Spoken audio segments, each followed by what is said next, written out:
Section 5, Unit 2, Work Holding and Tool Holding Devices for the Lathe. Introduction. The unit discusses work holding devices used to mount workpieces securely to the lathe spindle, chucks, collet, faceplates, lathe centers, and mandrels. Tool holding devices used to mount cutting tools, tool posts, tool holders, hole making tools, and Morse taper accessories. Work holding devices, jaw type chucks clamp workpiece on the spindle by applying pressure on multiple sides. You got an independent chuck jaws advance and retract separately, and universal chuck jaws retract simultaneously. Types include 3-jaw and 4-jaw. Various styles of jaw type lathe chucks including 3, 4, and 6-jaw chucks.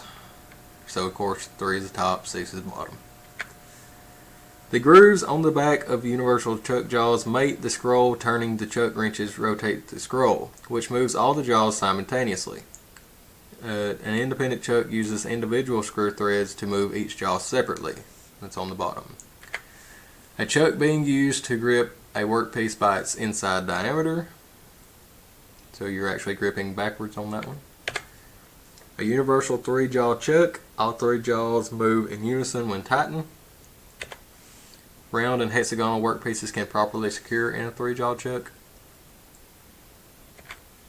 A 4-jaw independent chuck can be used to hold square work, and on the right it can also hold a workpiece eccentrically or off center, since the jaws independently are adjustable.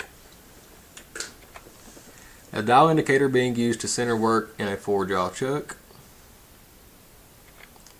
A wooden block can serve as a protector for preventing damage to the lathe bed ways during chuck removal and installation. A drill chuck can even be mounted into a lathe spindle to grip a smaller diameter workpiece. Work holding devices. Collets have holes matching size and shape of work. Spring collets have very flexibility and must closely match the work diameter. Flex collets have much wider gripping range per collet. Faceplates mount on a spindle nose to securely irregularly shaped workpieces. This shows some various spring collets available. A is the smooth and serrated round collets, square collets, and hex collets. B is the whole size of emergency collets, can be machined to any desired size, and the pins keep the collet in the clamp position during machining of the hole. They are removed to allow the collet to constrict on the work when tightened. C, step collets can be used to hold diameters larger than the shank portion of the collet. And D, expanding collets can hold work by existing bore for external measuring. A workpiece held in a collet on A, and then on B, a cross section showing the assembly of a draw tube and a collet within the spindle lathe. Since collet adapters are usually mounted with a Morse taper, a knockout bar is used to remove a collet adapter from the spindle. A collet may also be mounted in a collet chuck adapter. With this attachment, the collet is tightened with the chuck key instead of a draw tube. Some examples of flex collets. A workpiece held in a key type flex chuck collet. Faceplates can be used for holding large irregular shaped workpieces. So you have to have hold down clamps on these, and you will run it a lot slower than anything else.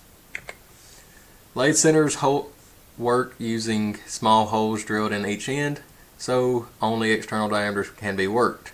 Mandrels are cylindrical shafts inserted through center bore and workpiece. Auxiliary workpieces supporting methods include steady rest and follower rest. A workpiece being held between lathe centers. That's a lathe dog right here.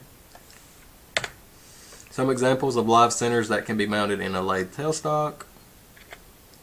A dead center is a solid and usually mounted on the lathe headstock.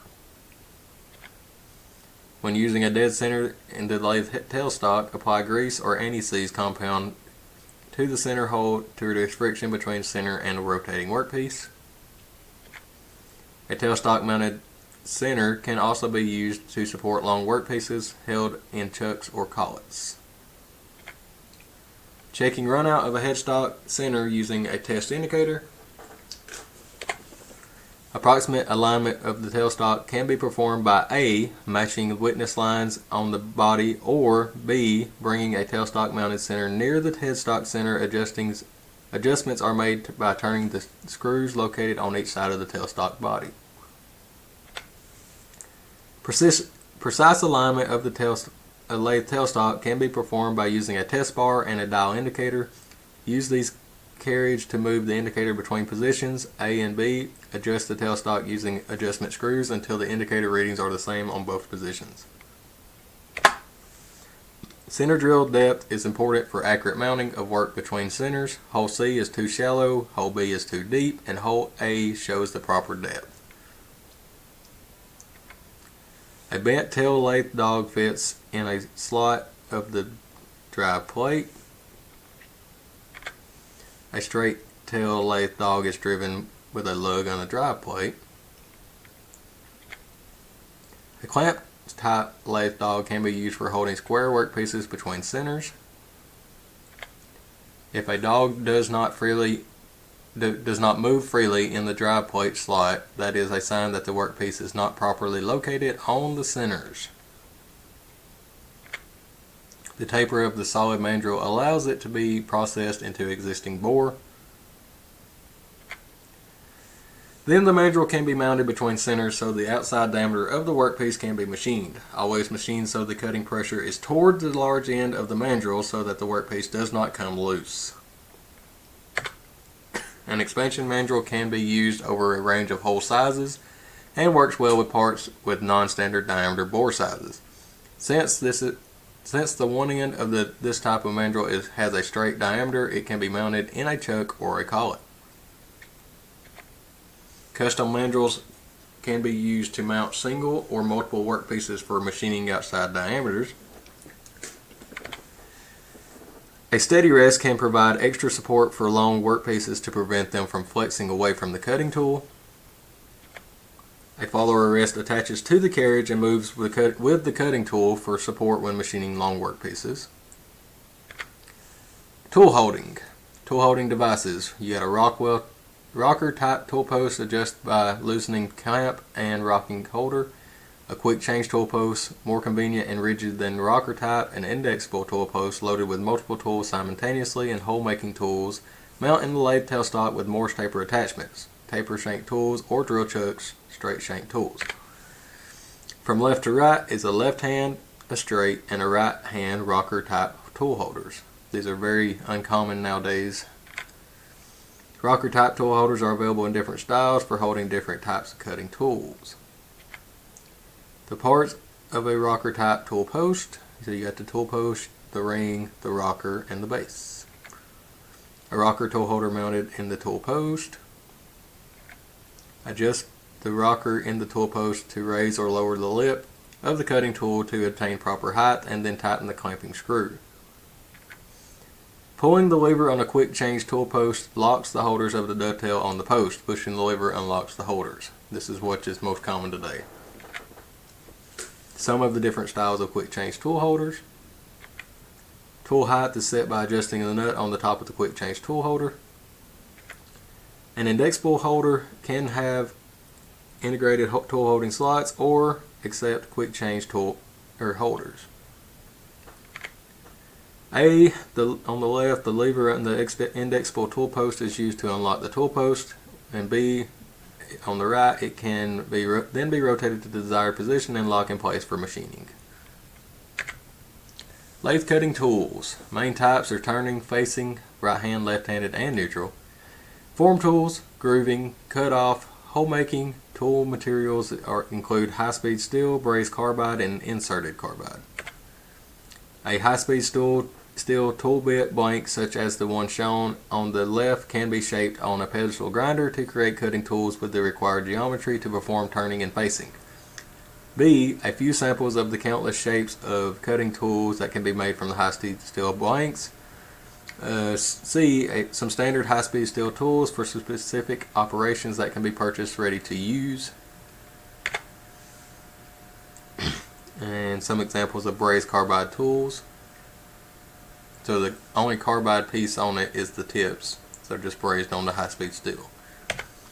Inserted or indexable cutting tools use carbide tips and called inserts. They can be easily replaced instead of being resharpened like high-speed steel and brazed to carbide tools.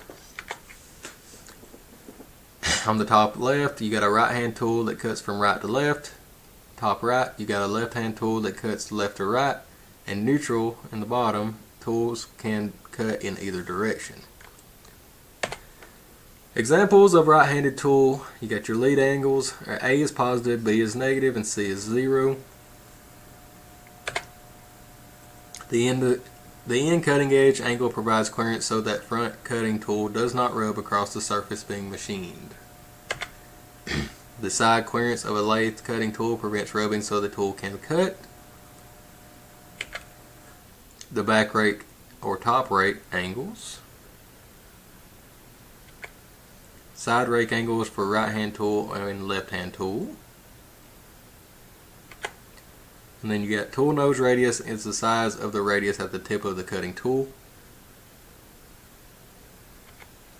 The ANSI carbide turning insert identification system. So there's a lot to do there, a lot to go over there, and it is in y'all's book. Various insert shapes are required to cut different types of features. The shape of an insert also has an effect on its strength and forces creating during machining. So of course a circle, the less it's going to have the least amount of corners, so it's going to be real strong with high force, and then you got a very acute angle on the right there, so it's going to be very weak and low force. The common carbide insert shapes, their identification letters and common uses for each.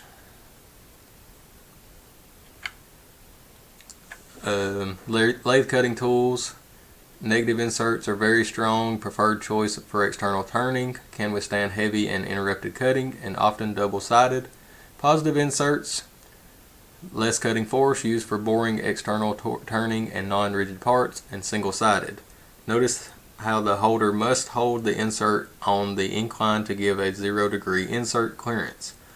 The insert must be tilted in two directions so that clearance is provided on the front as well as the side of the cutting edge. Notice also how a holder with no incline or a positive incline could not use an insert having a 0-degree clearance angle. It would rub the workpiece.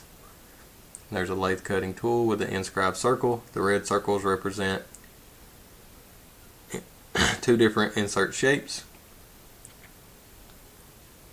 Notice the different chip former geometries on these inserts.